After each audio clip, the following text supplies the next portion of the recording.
quick question. Clap if you're over 35. Alright. No? Clap if you're under 30. I mean, I figured that table. Yeah. That makes sense. That makes sense. I'm 30. I'm turning 31 this year, which I think is like a good age. You know? Perfect age. Beautiful age, you know? It's great.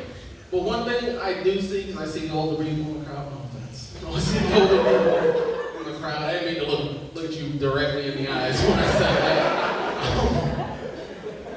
I see the older people in the crowd. I'm a little bit envious, you know? Like, I don't want to grow old. I just want to already be there, if that makes sense, you know? Like, I just want to wake up tomorrow with an AARP membership, you know? Trying to be at that ripe old age where I have to put my glasses on to hear what you just said to me. That's exactly what I'm trying to do, you know?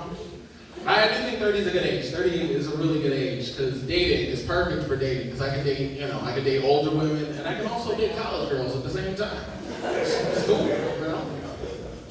Dating older women can be fun. I went on a date with an older lady, this past weekend, and I don't know to this day. I don't know how old she actually was. I was trying to find out the entire time, but, you know, past the age of 40, you can't ask, you know? It's rude for some reason. So I was just dropping subtle hints, you know? Ask her questions like, so how old are your kids, you know? How long have you been a homeowner, right? Eventually, I just got fed up, and I just dropped my wallet in front of her and watched her pick it up to see if her knees still worked right. I ain't dating younger girls. I probably prefer older women, just because they have better conversation. I will say, they have better conversation. But I say, I know, you made a face. I will say young girls, because young girls like, I'm interested. It's like, I will say young women have more positive conversation. Because an older woman will tell you all the shit that she doesn't like. A younger chick will just, straight positivity. I don't know if you guys know this. All right, you guys are like college bros. See backwards hats and flannels for sure. You guys know what I'm talking about. You go to like a pizza shop after the bars close and you see a bunch of like drunk college chicks hanging in the corner. Most positive conversation ever. And it always starts the same fucking way. It'll be a group of 5 of them and the skinniest one of them will just be like, I'm fat.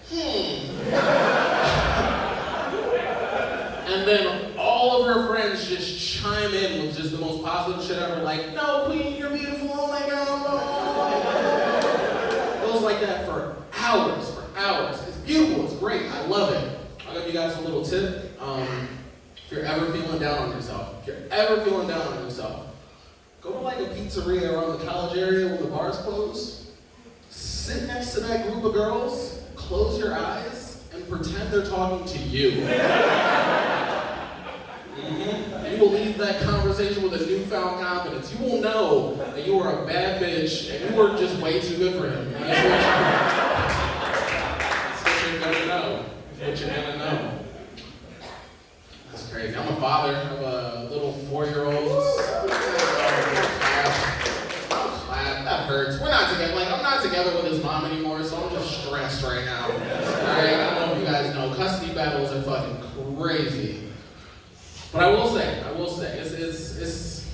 it's not the worst, all right? Because we broke up while we were living together. I don't know if you guys have ever broken up with someone you've lived with. Anyone here? A couple people? Yeah, so one thing that they always do, for those of you who don't know, is they always take petty stuff on the way out. They always do. It's a given. My ex did something different. She would take something, and then she would leave something that it went with, right? A true story. She took my iron, but left my ironing board for some reason, right? She took all my Xbox games, but left me my Xbox. And the controllers for some reason. I don't get how that worked out. I'm not gonna lie, I did take the pettiest thing of all, because I took the kid. And I left her the stroller.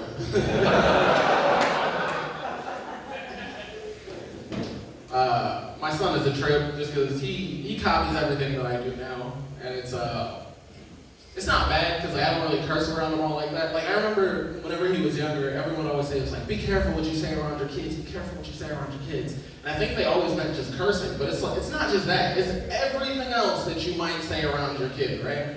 Like for example, Whenever it was time to go to bed, anytime my son would just be like, ah, like just hanging out, just doing this kid thing, I'd be like, hey man, we're not playing these games today, you're gonna go to bed, right?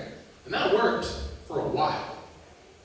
But now, when it's time to go to bed, I'm just like, hey man, it's time to go to bed. He looks at me and he says, Dad, we're not playing these games today. I'm gonna drink juice and watch cartoons, man. You can't stop me. And I can't, I really can't. There's nothing I can do, you know? Really nothing I can do. Try to raise him right, try to like not give him asshole tendencies, you know? Because everyone in here, whether you want to believe it or not, you guys all have asshole tendencies. Everyone does, everyone does. Whether you don't know how to parallel park and you're willing to try for no reason, you know?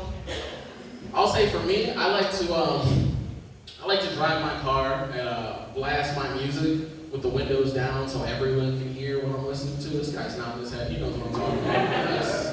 Fellow asshole, I see you. That's good stuff. I mean, in the car, like, alright, my music choices, I listen to like jazz and like a little bit of contemporary, but in my car, it's just straight hood rap music for the entire time. If you're not doing it, you should try it just because, like, if you have a job interview and you need to feel good about yourself, go to the pizza shop and then play some rap music in your car. It works out. It gets me into trouble sometimes, I will say. Like, alright, I was pulling into a gas station the other day, right? And the last thing you heard out of my car before I turned it off was, pussy gushing like a geyser, right? Those were bars. Some of you guys are quiet because y'all don't know. But that was beautiful, right? I get out of the car and I look to the left and I see an old lady holding a little kid's hand. Yeah, she looked pissed off. She's like shaking and shit, like, what are you doing? What the fuck you gonna do, old lady? But the little kid broke the tension. He did. He was like, Grandma, what's a geyser? Yeah. Because that means that little kid already knew what pussy was. Just expanding his vocabulary at this point. All right, guys, my name is JB. Thank you.